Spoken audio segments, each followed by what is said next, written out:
All right, man. Yeah. This is it. Pre-game jitters. I'm ready to go. I hope you're ready to go Yeah. because first limo, pulling up the driveway right now.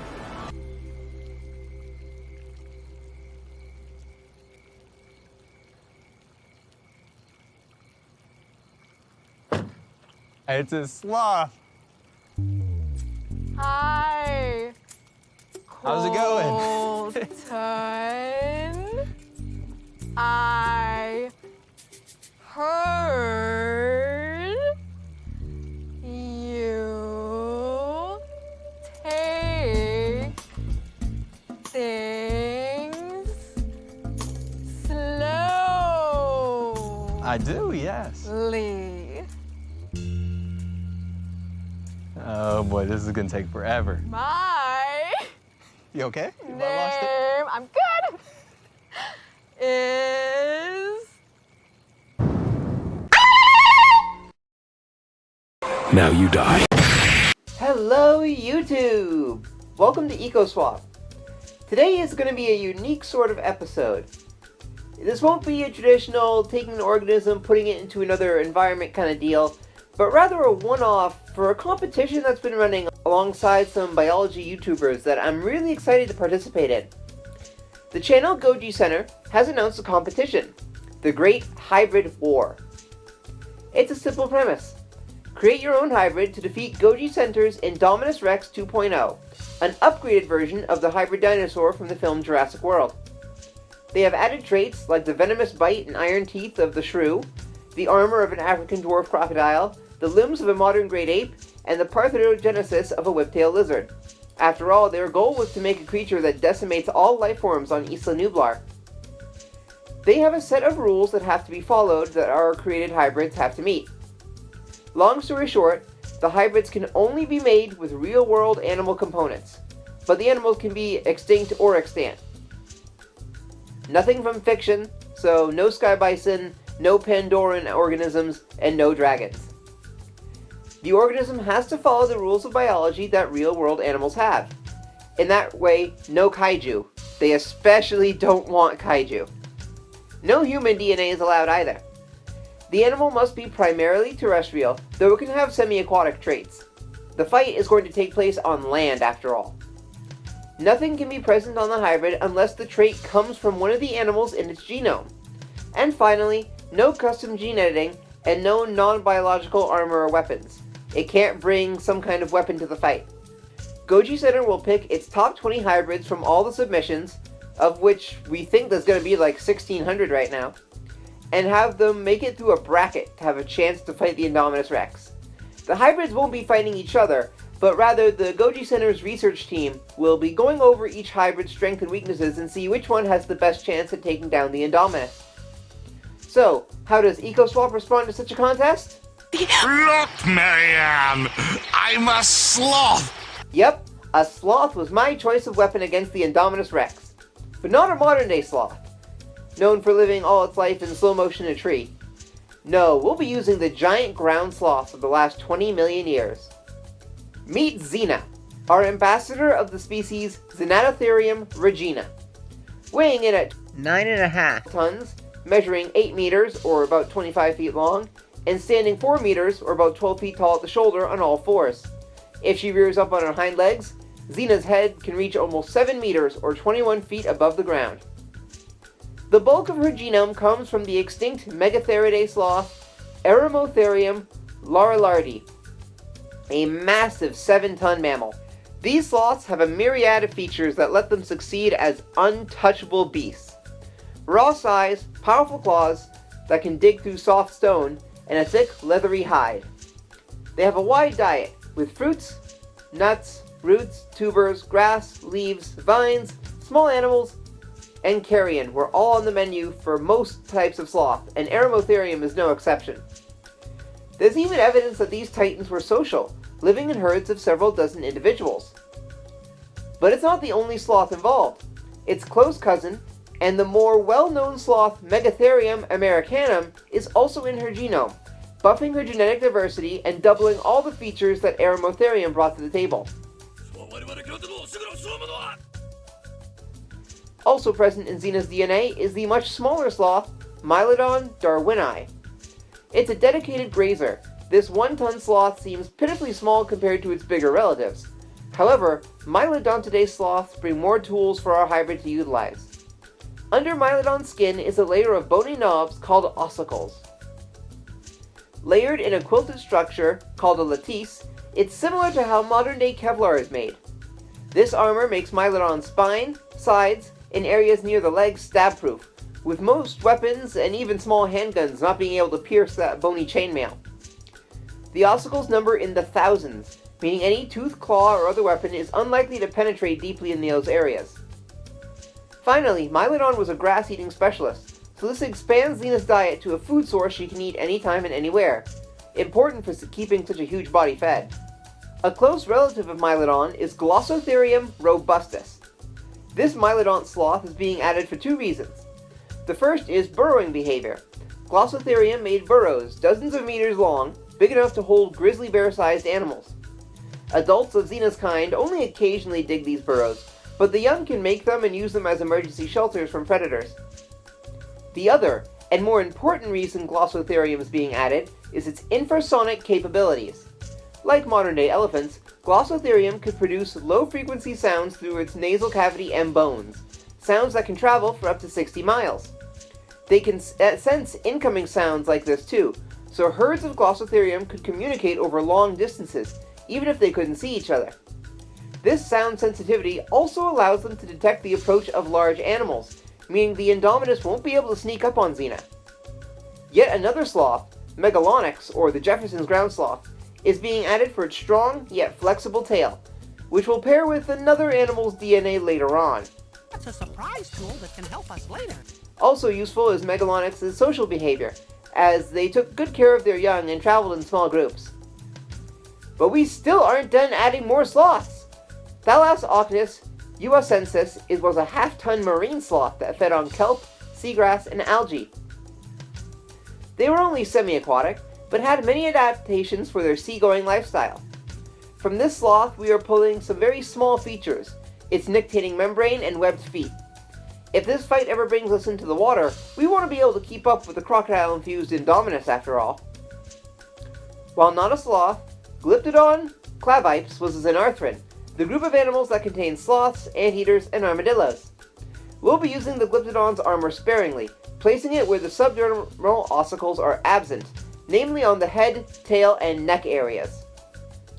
Next up in her genome is Paraceratherium transoracalcum. As you could probably tell, our hybrid doesn't have anything in its genome that matches the IRX's 10 tons in weight. The Indominus would outsize any giant sloth ever to live, with even the biggest members of Megatherium and Eremotherium barely reaching 7 tons. To compensate for this, we are adding the biggest land mammal to ever exist. Paraceratherium's adult weight of 12 to 18 tons let us thicken the torso and upper limb bones of our hybrid, adding on some much needed weight. And if thick elephantine skin wasn't already a part of Eremotherium, it was definitely a trait of Paraceratherium. This skin will help absorb lighter blows, especially when paired with the armor from xenarthrans. Now, an important part of getting an animal, especially a mammal this big, is skeletal support. The sloth and Paracerium DNA do most of the work, but I was worried about the front limbs being able to carry all this weight while still maintaining some amount of flexibility. So we are adding the Western Lowland Gorilla, also known by its scientific name, which is hilarious, Gorilla Gorilla Gorilla. Gorillas! Gorillas! This DNA is only going in 2 places, the skull and the forearms. Gorillas have the unique ability to lock their forearms and wrists for greater support and stability while on the move. This feature will help Xena's arm from buckling under her giant weight, while also helping to give her flexibility when swinging her massive arms. The other piece of gorilla DNA is going onto the top of her skull, to give her a sagittal crest. This small crest in the bone is an attachment point for strong jaw muscles, giving Xena a bite that can actually do some damage. On its own, this won't do anything, because sloths don't have teeth in the front part of their jaws, so we're going to have to bring in another mammal to help beef this up.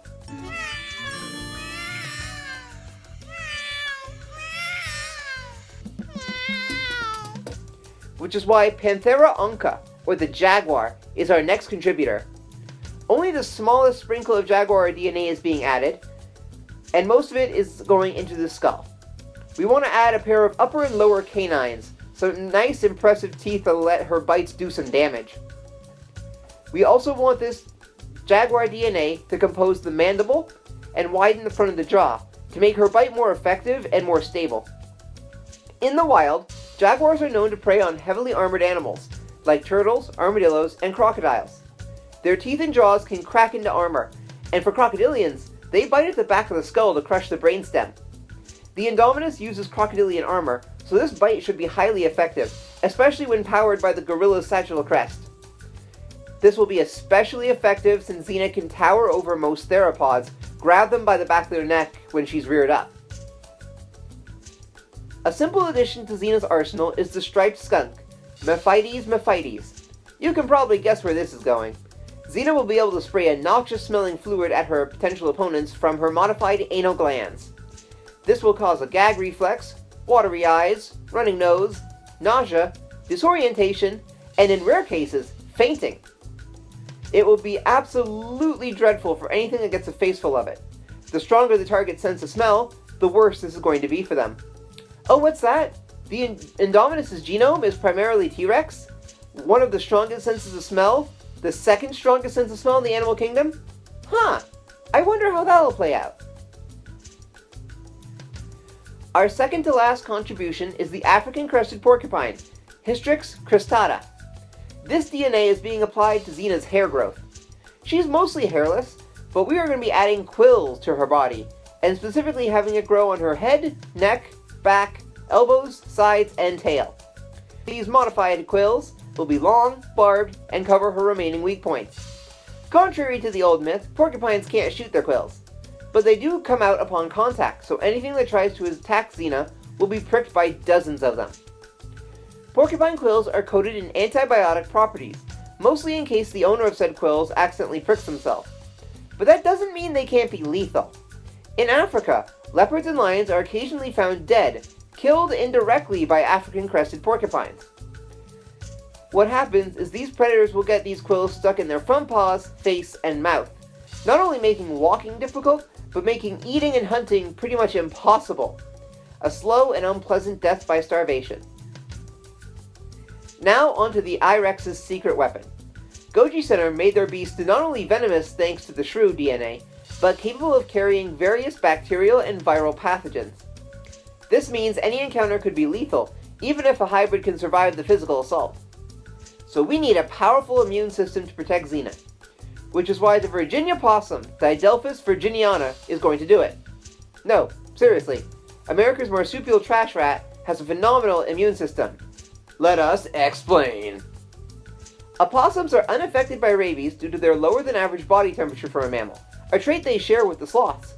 But more important is their lethal toxin neutralizing factor, or LTNF. This purified anti-lethal factor provides immunity from the following forms of venom: snakes of the genus Elapidae, cobras and mambas; snakes of the genus Crotalidae, rattlesnakes; snakes of the family Viperidae, pit vipers; snakes of the family Hydrophiidae, sea snakes; aphis insects, more commonly known as bees; the most venomous scorpion on the planet, the yellow fat-tailed scorpion; plant-derived toxins, specifically ricins, or castor beans and oil; botulism toxins; and anticoagulants, or venoms or solutions that make blood fail to clot. Animals like Komodo dragons have venom that is an anticoagulant, utilizing their venom to increase bleeding. This incredible set of immunities and resistances will make killing Xena by venom, disease, or bleeding out difficult, if not impossible. All of this comes together to make Xenatotherium regina, a powerful monster mammal built to bring the Indominus to her knees. Her scientific name means the strange beast queen, which I think is fitting, given how she will tower over her theropod competitor. However, Xena's not without her shortcomings.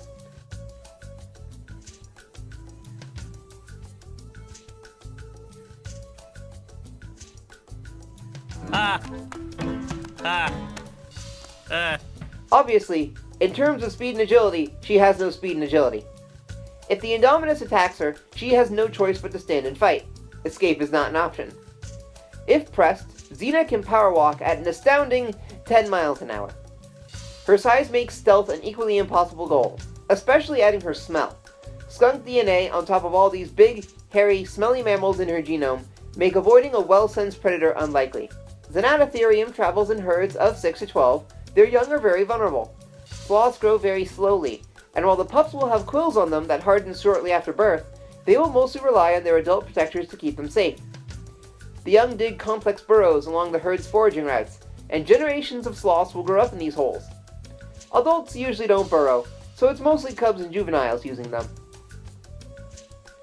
Xenatotherium regina spends most of the day eating to keep their huge bodies going.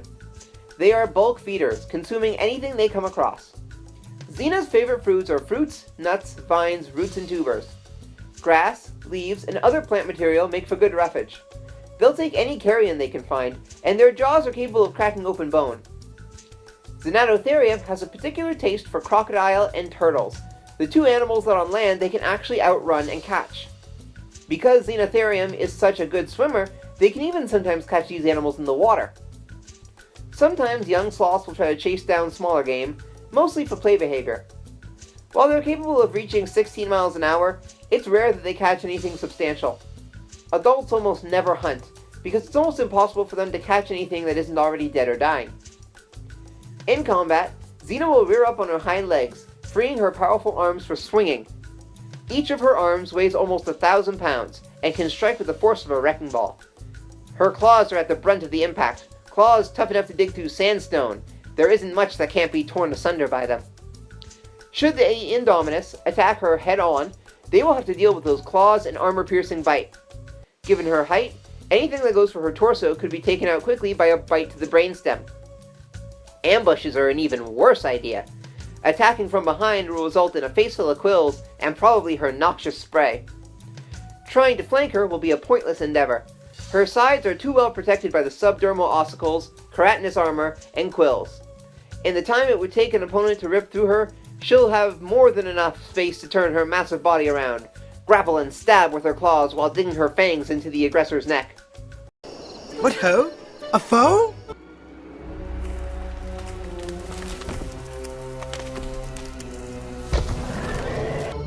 Come on, you want a piece of me?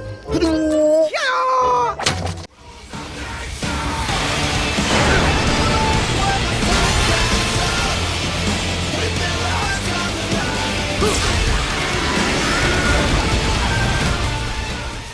Survival of the fittest! I don't think so. Yeah. So folks, what do you think? Will Xena be able to dethrone the Indominus? Or will she be its latest victims in its rampage? Stay tuned for Goji-Center's contest and the results.